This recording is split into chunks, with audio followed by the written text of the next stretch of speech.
नमस्कार साथियों, मैं राज एक बार फिर से आपका स्वागत करता हूं आपके अपने YouTube चैनल एग्जाम हंट पर। आई होप आप लोग बढ़िया होंगे और आप लोग का त्यौहार भी अच्छा गया होगा। आज हम लोग पढ़ने वाले हैं सूफी मूवमेंट। हम लोग पढ़ रहे थे मेडाइवल इंडिया। मेडाइवल इंडिया में इससे पहले हम लोग अरब आक्रमण और दिल्ली सल्तनत के बारे में पढ़ चुके हैं। आज का जो लेक्चर होगा सूफी मूवमेंट होगा, यानी सूफी आंदोलन के बारे में आज हम लोग पढ़ेंगे। आज एक ही लेक्चर में हम लोग जितने भी संप्रदाय हुए हैं सबके बारे में आज ही हम देखेंगे, चाहे वो चिश्ती संप्रदाय हो चाहे सौरावर्ती संप्रदाय हो, सबके बारे में आज हम एक ही लेक्चर में आज हम सारे संप्रदायों के बारे में जानेंगे। तो बिना टाइम को वेस्ट किए हम लोग सीधा अपने लेक्चर पे चलते हैं। तो जिस प्रकार से मध्यकालीन भारत में राजनीतिक क्षेत्र में तमाम उथल पुथल हो रहे थे और दिल्ली सल्तनत का उदय हो रहा था और विभिन्न जो राजाओं में होड़ मची हुई थी सत्ता को लेकर, उसी प्रकार से धर्म के क्षेत्र में भी, अध्यात्म के क्षेत्र में यानी धार्मिक क्षेत्र में भी एक प्रकार से परिवर्तन आ रहा था और सूफी आंदोलन का उदय हो रहा था। तो जो इनका जो मूल आधार है ये इस्लाम ही है, परंतु इन्होंने इस्लाम के कर्म कांड के स्थान पर उनके आध्यात्मिक पहलुओं पर अधिक जोर दिया। तो इससे पहले जो इस्लाम ये जो सूफी आंदोलन है ये कर्म कांडों से हटकर थोड़ा आध्यात्मिक पहलुओं की ओर अधिक ज्यादा जोर देते हैं। ये इस्लाम की मूल आत्मा विश्वास करते थे, ना कि उसके बाहरी रूप में। तो इनका जो विश्वास था वो इस्लाम की मूल आत्मा में था, ना कि बाहरी रूप में था। जो सूफी शब्द है अरबी भाषा के शब्द सफा से बना हुआ है, जिसका अर्थ होता है पवित्रता। यानी जो सूफी शब्द है ये सफा से बना हुआ अरबी शब्द, जिसका अर्थ होता है पवित्रता। जो कि आध्यात्मिक लोग पवित्रता व सादगी का जीवन जीते हुए सूफी कहलाते हैं। जो भी आध्यात्मिक लोग पवित्रता और सादगीपूर्ण जीवन जीते थे हुए सूफी कहलाते थे। कुछ लोग सूफी शब्द की उत्पत्ति सफा यानी ऊन से मानते थे। और प्रथम ज्ञात जो सूफी संत थे वो संत बसरी थे, मतलब संत हसन बसरी थे, जो कि 642 ईस्वी से 728 ईस्वी के बीच में इनका टाइम पीरियड रहेगा। तो ये जो सबसे पहले ज्ञात सूफी संत थे। और जो महिला रहस्यवादी रविया जो कि 8वीं सदी और मंसूर बिल अल हज्जाज मंसूर बिल हल्लाज 10वीं सदी प्रारंभिक सूफी संत थे। और मंसूर को फांसी दे दी गई थी। मंसूर ने अपने आप को अनहलक मैं ईश्वर में घोषित किया, जो कि वेदांत में अहम ब्रह्मास्त्र से प्रेरित था। और मंसूर समुद्री मार्ग से भारत आए थे। ठीक है, तो ये पहली जो महिला रहस्यवादी रविया थी। और जो ये पहले सूफी संत ज्ञात थे हसन बसरी थे। ठीक है, आगे चलते हैं हम लोग।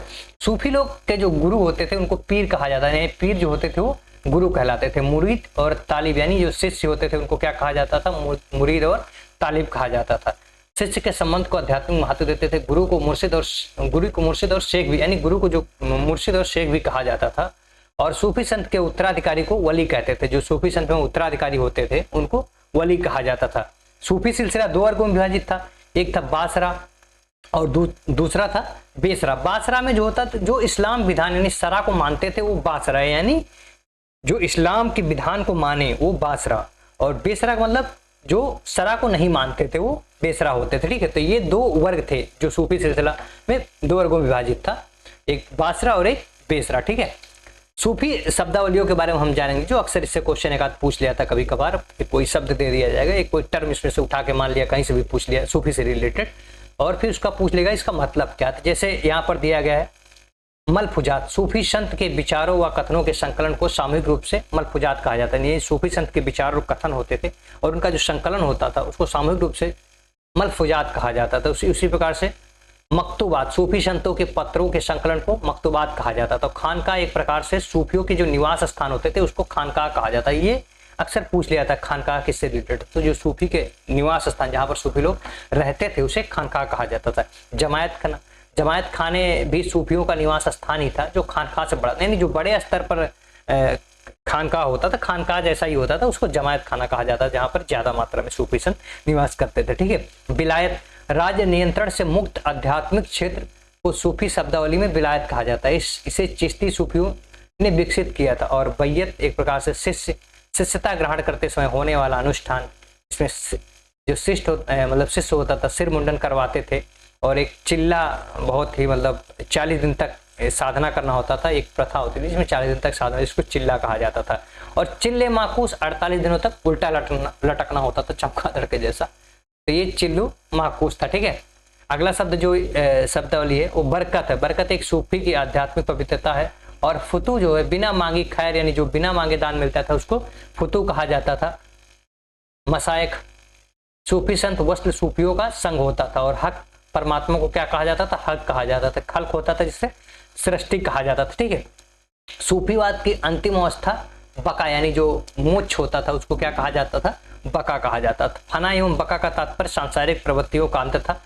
तैफूरी संप्रदाय के संस्थापक अबू याजूद ने, तैफूर ने सर्वप्रथम फना शब्द का प्रयोग किया था और सूफी संत समा व रक्स को संगीत ईश्वर में फना में सहायक मानते थे। ठीक है, तो ये शब्दावली थे जिनको आप एक बार पढ़ लीजिएगा और अगर आप इसको सिर्फ एक बार देख लेंगे तो एग्जाम में जब भी आपके सामने आएगा तो वो आप आसानी से कर पाएंगे, तो ज़्यादा इसके बारे में टेंशन नहीं लेना। तो अभी हम जो पढ़ने वाले हैं, जो पहला संप्रदाय पढ़ेंगे चिश्ती संप्रदाय के बारे में पढ़ेंगे, जो सबसे प्रमुख संप्रदाय था और इसकी उत्पत्ति भारत से बाहर हेरात में हुई थी। इसके मूल संस्थापक कौन थे, तो ख्वाजा अब्दुल चिश्ती थे। जो चिश्ती संप्रदाय था इसके जो मूल संस्थापक थे वो कौन थे, ख्वाजा अब्दुल चिश्ती, और इसकी उत्पत्ति कहाँ हुई थी, तो ये भारत से बाहर हेरात में हुई थी। ठीक है, चिश्ती संत निजी संपत्ति के खिलाफ थे, संपत्ति को आध्यात्मिक विकास में बाधक मानते थे, वह समा में विश्वास करते थे, वह अपने आप को सुल्तानों, राजनीति व सरकारी सेवा से अलग रखते थे तथा वे सादगी एवं दरिद्रता का जीवन बिताते थे एवं राजनीति से दूर रहते थे। योग पद्धति को सर्वप्रथम चिश्ती सिलसिले ने स्वीकार किया था। तो जो भी चिश्ती संत होते थे वो निजी संपत्ति के खिलाफ थे और संपत्ति को उनका मानना था कि जो संपत्ति है वो आध्यात्मिक विकास में बाधक होती, और वे लोग सुल्तान, राजनीति से पूरी तरीके से अलग रहते थे, सरकारी सेवाओं से बिल्कुल अलग रहते थे और सादगीपूर्ण एवं दरिद्रतापूर्ण जीवन व्यतीत करते थे। ठीक है, ये चिश्तियों की विशेषता थी। भारत में चिश्ती संतों ने विलायत नामक संस्था विकसित की, जो राज्य के नियंत्रण से मुक्त आध्यात्मिक क्षेत्र होता था उसको क्या कहा जाता है, विलायत नामक एक संस्था था और जो कि राज्य के नियंत्रण से एकदम मुक्त आध्यात्मिक क्षेत्र था। भारत में सबसे पहले बसने वाले चिश्ती जो संत थे वो कौन थे, सखी सरवर यानी सूफी सखी सरवर जो थे, ये पहले चिश्ती सूफी संत थे जो आके भारत में बसे थे। और उसमें सबसे एक महत्वपूर्ण जो संत हैं ख्वाजा मोइनुद्दीन चिश्ती। चिश्ती भारत का सबसे प्राचीन सिलसिला है। भारत में इसके संस्थापक कौन थे, तो ये ख्वाजा मोइनुद्दीन जो चिश्ती थे, इन्होंने ही भारत में चिश्ती संप्रदाय की स्थापना की थी। ठीक है, तो इनका जो टाइम पीरियड कब से रहेगा, 1141 से लेकर 1235 के बीच में। आप लोग इसको ध्यान रखिएगा क्योंकि अभी पिछले कुछ पैटर्न से देखा जा रहा है कि आपको 3 या 4 मतलब 4 या 5 जो सूफी संत होंगे उनका नाम दे दिया जाएगा और आपको बोला जाएगा कि आप इनको सीक्वेंस में लगाइए। तो आप इनका अगर टाइम पीरियड याद रखेंगे तो आपको सीक्वेंस में लगाने में इजी होगी। ठीक है, तो आप इसको याद रखिए, जो ख्वाजा मोइनुद्दीन चिश्ती का टाइम पीरियड कब से रहेगा, तो 1141 से लगाकर 1235 ईस्वी तक रहेगा।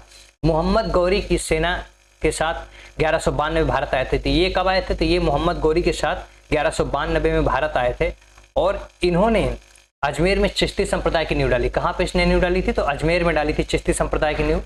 और ये ईरान के मूल निवासी थे। ईश्वर प्रेम और मानव सेवा उनके प्रमुख सिद्धांत थे। वे अद्वैत दर्शन में विश्वास करते थे।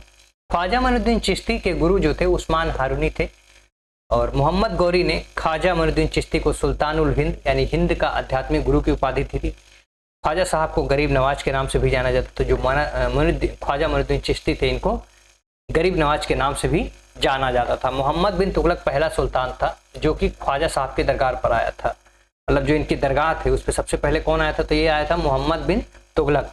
अकबर पहली बार 1562 ईस्वी में ख्वाजा साहब के मजार पर आया था और अकबर 1580 तक ख्वाजा साहब की दरगाह पर 14 बार आया था। ठीक है, तो जो पहली बार अकबर कब आएगा, तो 1562 में आएगा और ये 1562 से 1580 के बीच में ख्वाजा साहब की जो दरगाह उस पर 14 बार आएगा। अकबर ने 2 बार पैदल और 2 बार उसमें पैदल भी यात्रा की थी। सर्वप्रथम चित्तौड़ विजय के पश्चात और दूसरी जो थी वो 1569 में सलीम के जन्म यानी जो इसका बेटा था सलीम यानी जहांगीर जो इसका बेटा था उसके जन्म पे 1569 ईस्वी में भी जो ख्वाजा मोइनुद्दीन चिश्ती थे इनकी दरगाह पर आया था। ठीक है, अकबर ने खाना पकाने के लिए दरगाह को एक विशाल देग भेंट की थी और दलैल अल आरफिन में ख्वाजा के कथनों का संग्रह, जो दलैल अल आरफिन करके एक पुस्तक है उसमें ख्वाजा के जो कथनों का संग्रह है। ख्वाजा विश्व के समस्त धर्मों का स्रोत एक ही है। ठीक है, इनका मतलब मानना था कि जो विश्व के समस्त धर्मों का स्रोत एक ही है।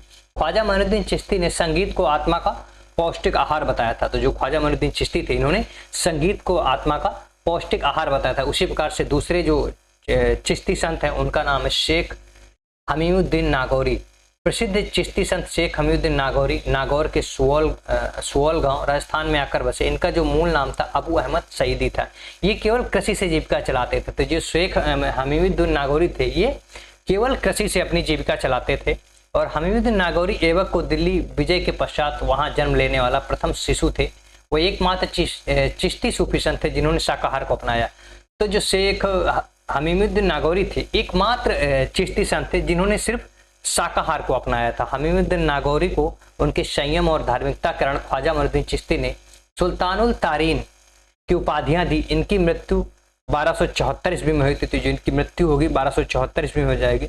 और इसी प्रकार से एक मिलता जुलता नाम और है शेख हमीमुद्दीन नागौरी, तो चिश्ती संप्रदाय के, जबकि इन्हीं से नाम से मिलते जुलते एक काजी हमीमुद्दीन नागौरी थे जो कि सुहरावर्दी सिलसिले के। तो आप इसको ध्यान रखिएगा क्योंकि अक्सर कंफ्यूज करने के लिए कभी कभी पूछ लेता है। तो काजी हमीमुद्दीन नागौरी का जो मूल नाम था शेख मोहम्मद इनबे अता, जो कि बुखारा के निवासी थे। ठीक है, तो इसको आप ध्यान रखिएगा। अगले जो संत है ख्वाजा कुतुबुद्दीन बख्तियार काकी, तो इन्हीं की याद में जो कुतुब मीनार बना था। ठीक है, तो ख्वाजा साहब के शिष्य जो थे ख्वाजा कुतुबुद्दीन बख्तियार काकी, जिनका जो टाइम पीरियड रहेगा 1186 से लगाकर 1186 से लगाकर 1235 ईस्वी तक सुल्तान इल्तुतमिश के समकालीन थे। ये फरगना के निवासी थे। पानीपत के प्रथम युद्ध के विजय उपरांत बाबर जो काकी की दरगाह पर आया था, तो जो पानीपत के प्रथम युद्ध की जो विजय के उपरांत ये जो ख्वाजा कुतुबुद्दीन बख्तियार काकी, इनकी दरगाह पर ये बाबर आएगा। ठीक है, अगला जो प्रमुख चिश्ती संत थे शेख फकीरुद्दीन गजे शंकर, बख्तियार काकी के शिष्य शेख फरीदुद्दीन मसूद गजे शंकर। इनका जो टाइम पीरियड रहेगा 1175 से लगाकर 1265 ईस्वी के रहेगा। ये सिख परंपरा में बाबा फरीद के रूप में प्रसिद्ध हुए। इनका जो चर्चित नाम था, मतलब प्रसिद्धि इनको जिस नाम से मिली, वो बाबा फरीद के कारण चिश्ती संप्रदाय भारत में लोकप्रिय हुआ। बाबा फरीद बलबन के दामाद थे। ये जो थे, ये बाबा फरीद यानी गजे शंकर यानी शेख फरीदुद्दीन, ये बलबन के दामाद थे। फरीद ने बलबन की पुत्री से हुजैरा, इनकी जो पुत्री थी हुजैरा, उससे ब्याह किया था। फरीद ने बलबन द्वारा दी गई भूमि की भेंट अस्वीकार कर दी था, धन गरीबों में बांट दिया। तो जो बलबन इनको भूमि देंगे वो क्या करेंगे, गरीबों में बांट देंगे, मतलब भूमि को अस्वीकार कर देंगे और जो धन मिलेगा वो गरीबों में बांट देंगे। फरीद का जो जन्म हुआ था मुल्तान में हुआ था, किंतु बाद में फरीद का अजोधन यानी पाकिस्तान वाला जो पंजाब, उसमें निवास करने लगे और पाक पाटन यानी अजोधन में बाबा फरीद की मजार एवं खानका, इनकी जो खानका है और मजार है वो कहाँ पर है, तो आपकी अजोधन में है। ठीक है, बाबा फरीद के वचन गुरु ग्रंथ साहिब में संकलित हैं। फरीद को पंजाबी भाषा का प्रथम कवि माना जाता है और फरीद की मृत्यु के पश्चात चिश्ती संप्रदाय दो उपशाखाओं में बढ़ गया था। एक था शाबरी उपशाखा और दूसरी था निजामी उपशाखा। ठीक है, संस्थापक कौन थे, तो अलाउद्दीन शाबरी यानी जो शाबरी उपशाखा के थे, और निजामी उपशाखा के संस्थापक कौन थे, तो ये थे निजामुद्दीन औलिया, जिनके बारे में हम आगे पढ़ने वाले हैं। ठीक है, तो निजामुद्दीन औलिया के बारे में, जो कि सबसे लोकप्रिय जितने भी चिश्ती संत हुए हैं उसमें निजामुद्दीन औलिया सबसे लोकप्रिय संत थे। ठीक है, इनका जो टाइम पीरियड रहेगा इसको आप याद रखिए क्योंकि ये बहुत ही मतलब इंपॉर्टेंट है, इसको अक्सर पूछा ही जाता है। तो जो निजामुद्दीन औलिया थे उनके शिष्य नसीरुद्दीन चिरागी दिल्ली थे। ये हिंदू समेत सभी वर्गों के लोगों से मुक्त रूप से यानी ये सबसे मिलते थे। निजामुद्दीन औलिया बाबा फरीद के शिष्य थे। औलिया का जो वास्तविक नाम था मोहम्मद बिन अहमद बिन दानियाल उल अल बुखारी था। ठीक है, तो इनका जो वास्तविक नाम था मोहम्मद बिन अहमद बिन दानियाल अल बुखारी था। ठीक है, उनका जन्म कहाँ हुआ था, तो बदायूं में। इसको आप ध्यान रखिएगा, निजामुद्दीन औलिया का जन्म कहाँ हुआ था, तो इनका हुआ था बदायूं में। हजरत निजामुद्दीन औलिया के सबसे प्रिय शिष्य अमीर खुसरो थे। तो इनके जो सबसे प्रिय शिष्य थे वो अमीर खुसरो थे। खुसरो ने मार्च 1325 ईस्वी में निजामुद्दीन औलिया की मृत्यु खबर सुनकर दूसरे दिन प्राण त्याग दिए थे।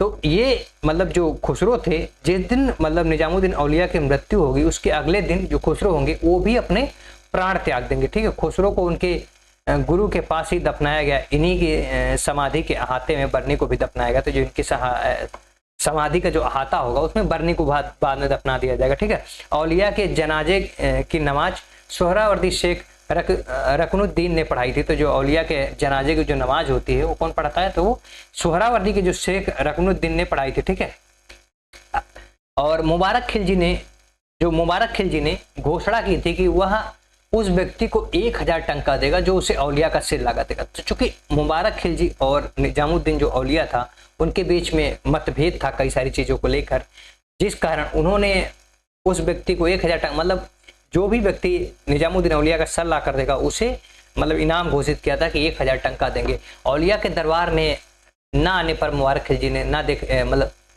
जो औलिया था मतलब इन्होंने मुबारक खिलजी के दरबार में आने से मना कर दिया था। तो इसको लेकर मुबारक खिलजी से नाराज हो गया था और इन्होंने उसका गंभीर परिणाम भुगतने की धमकी भी दी थी। ठीक है, औलिया की खानकाह एवं मजार दिल्ली के बाहर यमुना किनारे ग्यासपुर में।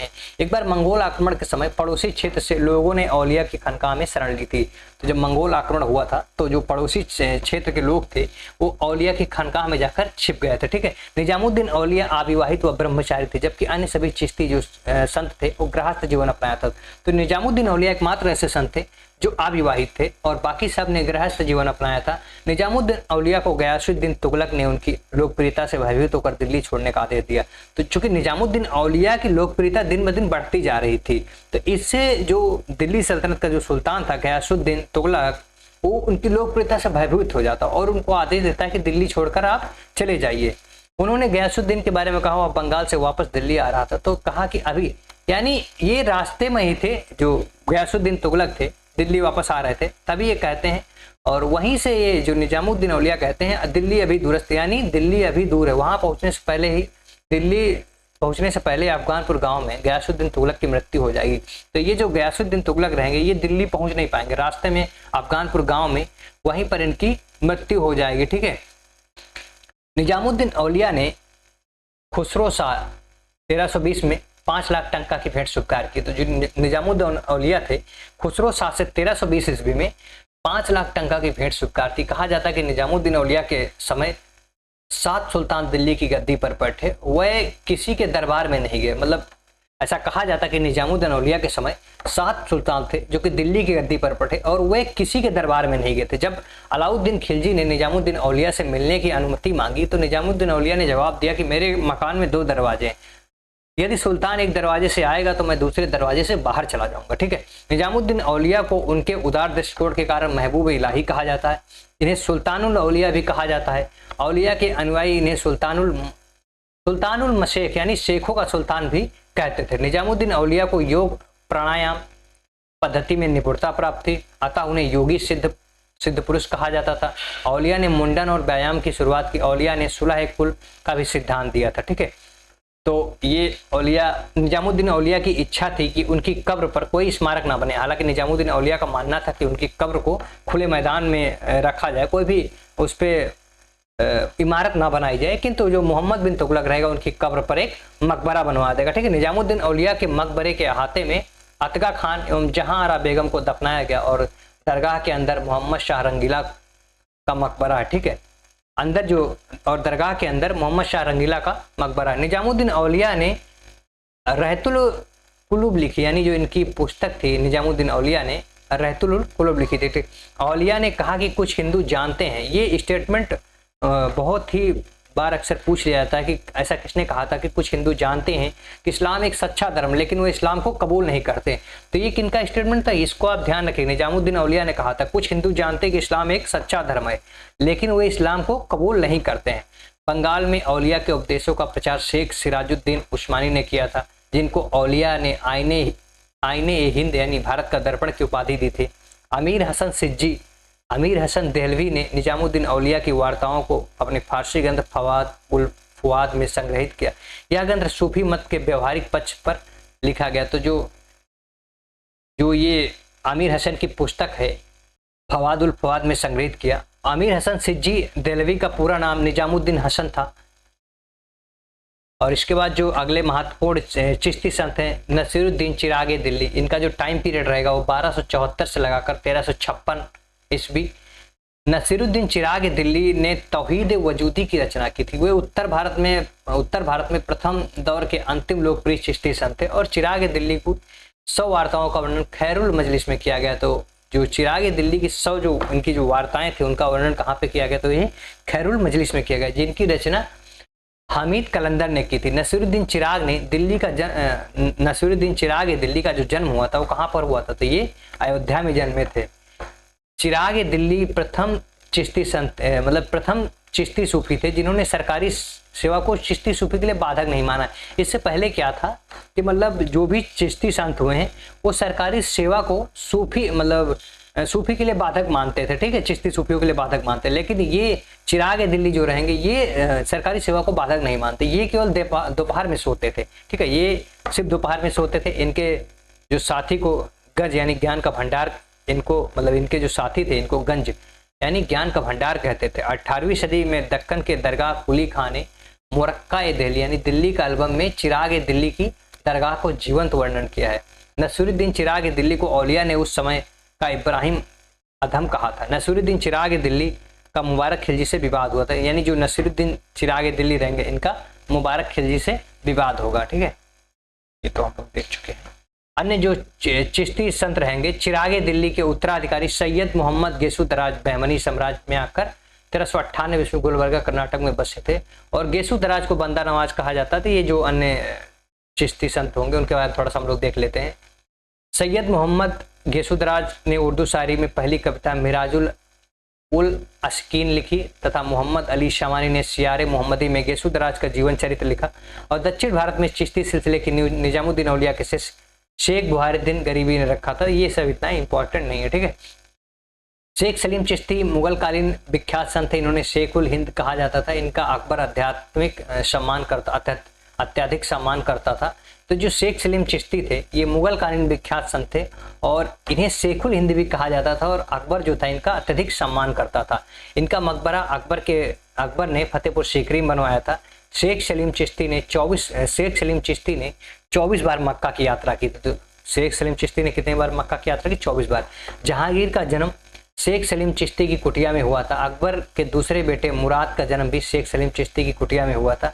शेख फरीरुद्दीन मसूद यानी महमूद भी चिश्ती संत थे जिनके उपदेशों का संकलन सुदूर में था। तो ये था आपका चिश्ती संप्रदाय के बारे में हम लोग पढ़ चुके हैं और अगला जो संप्रदाय है सुहरावर्दी उसके बारे में हम लोग पढ़ने वाले हैं।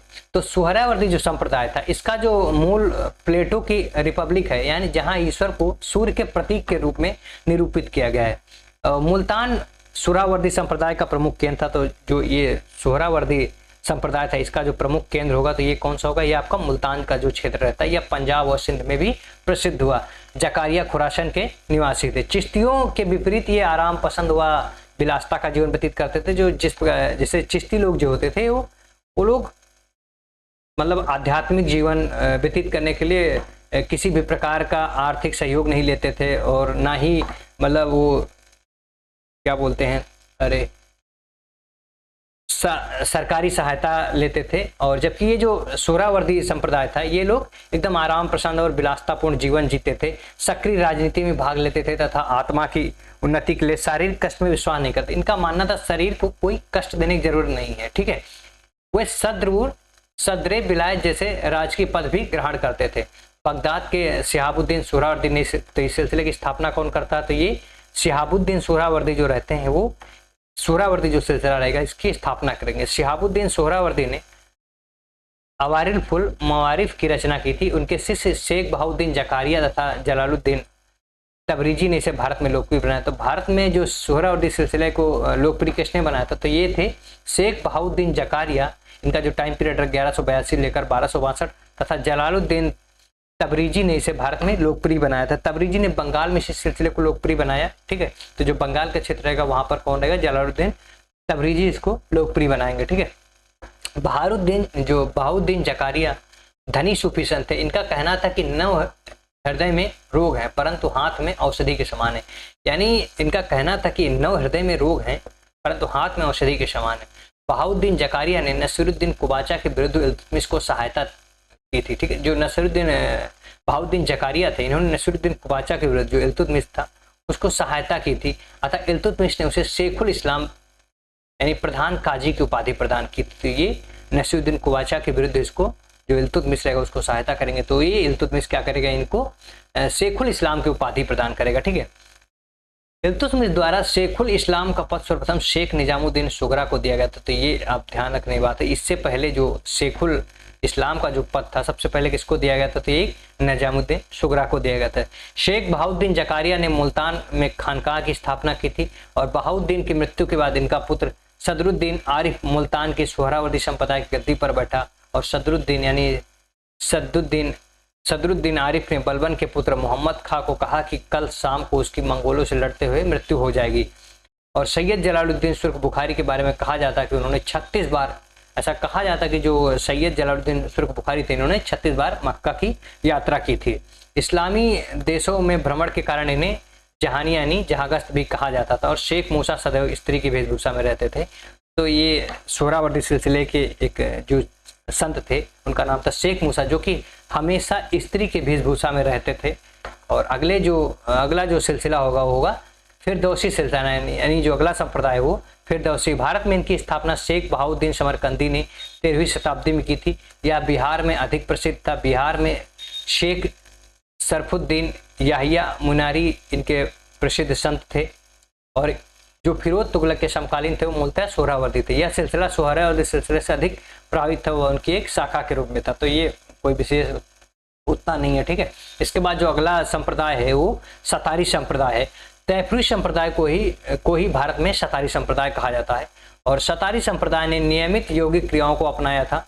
लोधी काल में जौनपुर के शाह अब्दुल्ला सतारी ने इस सिलसिले की स्थापना की थी। तो ये जो सतारी संप्रदाय था इसकी स्थापना किसने की थी? तो ये थे शाह अब्दुल्ला सतारी। कब किया था? ये जो शाह अब्दुल्ला सतारी थे इन्होंने लोधी काल में जौनपुर का शाह जो थे अब्दुल्ला सतारी, इन्होंने इस सिलसिले की स्थापना की थी। शाह अब्दुल्ला सतारी ने सूफियों को चुनौती दी थी कि या तो वे उनके शिष्य बन जाएं या उन्हें अपना शिष्य बना ले। सतारी भी सोहरावर्दियों की भांति आरामदायक जीवन व्यतीत करते थे।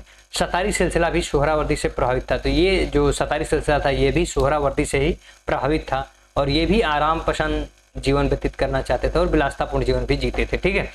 इस सिलसिले के सबसे जो प्रसिद्ध संत ग्वालियर के मोहम्मद गौस, इनका जो टाइम पीरियड रहेगा इसको आप याद रखिएगा, 1448 से लगाकर 1563 ईस्वी के बीच में जो मोहम्मद गौस का टाइम पीरियड रहेगा। गौस को कुतुब भी कहा जाता था, ठीक है। प्रथम सतारी जो खानकाह थी वो अहमदाबाद में गौस द्वारा स्थापित की गई थी। मोहम्मद गौस की जो मजार थी वो कहाँ पर थी? तो ये ग्वालियर में थी। गौस ने कृष्ण को औलिया के रूप में माना था, और गौस ने हुमायूं को भारत निर्वासन के दौरान पत्र लिखकर कहा था कि सफलता की दुल्हन शीघ्र ही विवाह के मंच पर कदम रखेगी। तो मोहम्मद जो गौस था, इन्होंने जब हुमायूं बाहर चले जाते हैं, मतलब भारत निर्वासन के दौरान उनको पत्र लिखेगा हुमायूं को, और उनको ये लिखकर बोलेगा कि सफलता की दुल्हन शीघ्र ही विवाह के मंच पर कदम रखेगी। मोहम्मद गौस की प्रसिद्ध पुस्तकें जवाहर खामशाह, कलीद मुखाजिन और रिसाला मुरजिम तथा गुलजार अबरार, ये इतना इंपॉर्टेंट नहीं है। कलीद मुखाजिन प्राचीन भारतीय खगोल, गणित एवं ज्योतिष से संबंधित थे। और अगला जो संप्रदाय है कादरी संप्रदाय, इसकी स्थापना शेख अब्दुल कादिर जिलानी, इसका जो टाइम पीरियड रहेगा इनका शेख अब्दुल कादिर जिलानी, वो 1017 से लेकर 1166 ईस्वी में बगदाद ने की थी, ठीक है। तो इसकी स्थापना किसकी की थी? तो शेख अब्दुल कादिर जिलानी ने की थी। यह इस्लाम का पहला रहस्यवादी पंथ था। भारत में इस सिलसिले की शुरुआत 15वीं सदी में सैयद नसीरुद्दीन मोहम्मद जिलानी ने उच्च यानी सिंध में की थी। वह शाह नियामतुल्लाह ने भी योगदान दिया था। अकबर ने शेख मूसा को 5000 का मनसब प्रदान किया था, और मियाँ मीर जहांगीर एवं शाहजहां के समकालीन थे। शेख मीर मोहम्मद मियाँ मीर इस सिलसिले के भारत में सबसे जो प्रसिद्ध संत थे वो शेख मोहम्मद मियाँ मीर थे, ठीक है। मियाँ मीर के शिष्य गुरु अर्जुन देव भी थे। मियाँ मीर ने ही अमृतसर में स्वर्ण मंदिरों की नींव रखी थी। तो जो स्वर्ण मंदिर की नींव किसने रखी थी? तो वो मियाँ मीर ने ही रखी थी, ठीक है। मियाँ मीर के एक शिष्य मियाँ मीर के एक शिष्य मुल्ला शाह बदकसी ने इस मत का प्रचार किया। इनका जो मत था उसका प्रचार कश्मीर में किया था। शाहजहां भी मुल्ला शाह का आदर करते थे, ठीक है। दारा शिकोह भी कादरी सिलसिले के अनुयायी थे। उन्होंने लाहौर में मियाँ मीर से मुलाकात भी की थी। कादरी सिलसिले का प्रसार उत्तर प्रदेश व दक्षिण में अधिक हुआ था। कादरी संप्रदाय के अन्य लोकप्रिय संत शेख मूसा, शेख दाऊद किरमानी और शेख अब्दुल मालिक कादरी थे, ठीक है। और इसका जो लास्ट संप्रदाय जो रहेगा वो नक्शबंदी संप्रदाय रहेगा। इसकी स्थापना ख्वाजा बहाउद्दीन नक्शबंदी ने कब किया था? तो ये 1317 से लगाकर 1389 ने कहा किया था? तो बगदाद में किया था। भारत में इस सिलसिले की स्थापना ख्वाजा बकी बिल्लाह ने किया था। कब किया था? 1563 लगाकर 1603 ईस्वी में कहाँ पे किया था? तो उच्च में किया था। यह सबसे कट्टरपंथी, ये जो सिलसिला था ये सबसे कट्टरपंथी सिलसिला था। इन्होंने शरीयत के कानूनों पर बल दिया। इस सिलसिले के जो संत थे बकी बिल्लाह के शिष्य शेख अहमद फारूक सरहिंदी ने, जो इनकी स्वयं को मुजाहिद अली फसानी कहा था, वह अकबर की उदार नीतियों का विरोध किया। इस सिलसिले ने संगीत का भी विरोध किया था। तो ये जो नक्शबंदी सिलसिला था इन्होंने संगीत का भी विरोध किया था। मुजाहिद का अर्थ होता है धर्म सुधारक। अक्सर पूछ लिया था मुजाहिद का क्या अर्थ होता है, तो उसको अब याद रखिएगा, धर्म सुधारक। ठीक है। सरहिंदी के पत्रों का संकलन मकतूबात ए रब्बानी है और शेख अहमद सरहिंदी को इस्लाम का नवजीवन दाता एवं धर्म सुधारक कहा जाता है। सरहिंदी ने कहा वह खुदा का मुरीद एवं उनकी मर्जी है। जहांगीर ने शेख अहमद सरहिंदी को 1619 में बंदी बना लिया और ग्वालियर किले में कैद रखा था। शाहजहां ने सरहिंदी के शिष्य आदम बनूरी को देश से निष्कासित कर दिया था। तो जो शाहजहां थे, सरहिंदी के जो शिष्य थे आदम बनूरी को देश से निष्कासित कर दिया था। नक्शबंदी के अलावा सभी सूफी संप्रदाय ने यौगिक मुद्राओं व प्राणायाम को अपनाया था। तो जो ये नक्शबंदी सिलसिला था, इन्होंने जो यौगिक मुद्राओं प्राणायाम को मतलब इन्होंने नहीं अपनाया था, बाकी सब ने अपनाया था। ठीक है। यौगिक मुद्राओं का सबसे अधिक चिश्ती संप्रदाय ने अपनाया था। जो सबसे ज्यादा यौगिक मुद्राओं को अपनाने वाला कौन था, वो चिश्ती संप्रदाय था, उन्होंने ही शुरू किया था। ठीक है। इसको सूफी संप्रदाय संबंधित अन्य तथ्य जो, तो सूफी संप्रदाय के बारे में हम लोग पढ़ चुके हैं, उससे रिलेटेड कुछ अन्य महत्वपूर्ण तथ्य उनको हम देख लेते हैं। मलफुजात, सूफी संतों की जो बातचीत मलफुजात कहलाती थी। जो सूफी संतों की जो बातचीत है उसको क्या कहा जाता था, मलफुजात कहा जाता था। मलफुजात का आरंभिक ग्रंथ अमीर हसन सिज्जी देहलवी द्वारा संकलित किया गया फवाइद उल फवाद या शेख निजामुद्दीन औलिया की वार्तालाप पर आधारित है। मलफुजात का संकलन विभिन्न सूफी सिलसिलों के शेखों की अनुमति से हुआ था। इनका जो मुख्य उद्देश्य था उपदेशात्मक था। ठीक है। उसी प्रकार से मकतूबात, लिखे हुए पत्रों का जो संकलन, वे पत्र जो सूफी संतों द्वारा अपने अनुयायियों और सहयोगियों को लिखे। इन पत्रों में आध्यात्मिक संत के बारे में सूफी संतों के अनुभवों का वर्णन मिलता था। इन पत्रों में सूफी संत अनेक अनुयायियों एवं लौकिक आध्यात्मिक जीवन और उनकी आकांक्षाओं एवं मुश्किलों की भी टिप्पणी करते थे। ठीक है। इसी प्रकार से तज़किरा बहुत ही इंपॉर्टेंट शब्द है, ये अक्सर पूछे तज़किरा किससे रिलेटेड है या इसका क्या अर्थ होगा। ठीक है। इसका क्या मतलब होगा। सूफी, ये फैक्चुअल क्वेश्चन अक्सर पूछ लिए जाते हैं।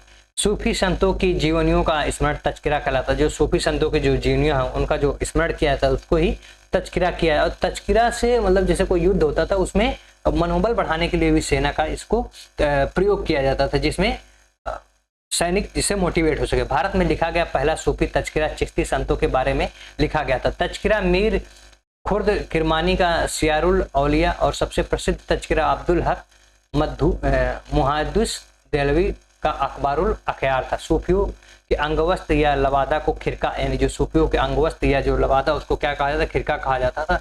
और पीर बोधन युग का श्रेष्ठतम संगीत माने जाते थे। जो पीर बोधन थे इस युग के श्रेष्ठतम संगीतज्ञ माने जाते थे। और भारत की सूफी महिलाओं में बीबी जुलेला यानी बीबी जुलेखा औलिया की जो कि माँ थी, और बीबी जमाल यानी ख्वाजा की जो पुत्री थी, और बीबी करसुम यानी फरीद की जो माँ थी, प्रमुख थी। जो महिला जो सूफी संत है उसमें बीबी जुलेखा, बीबी जमाल, बीबी करसुम, ये लोग प्रमुख थे। ठीक है। देवा शरीफ जो कि बाराबंकी उत्तर प्रदेश में पड़ता है, में वह हाजी वारिस अली शाह के जो मजार पर मेला लगता है। ठीक है। तो ये था हमारा मतलब सूफी आंदोलन यानी सूफी मूवमेंट, इसको हमने आज पूरा देखा है। और आज का लेक्चर हम लोग यहीं पर समाप्त करते हैं, और अगला लेक्चर जो होगा उसमें हम भक्ति आंदोलन के बारे में पढ़ेंगे। उसके बाद हम भक्ति आंदोलन और सूफी आंदोलन दोनों का एक साथ ही मतलब जो PYQ और MCQ एक ही क्लास में देख लेंगे। ठीक है। तो आज की क्लास को यहीं समाप्त करते हैं। Thank you.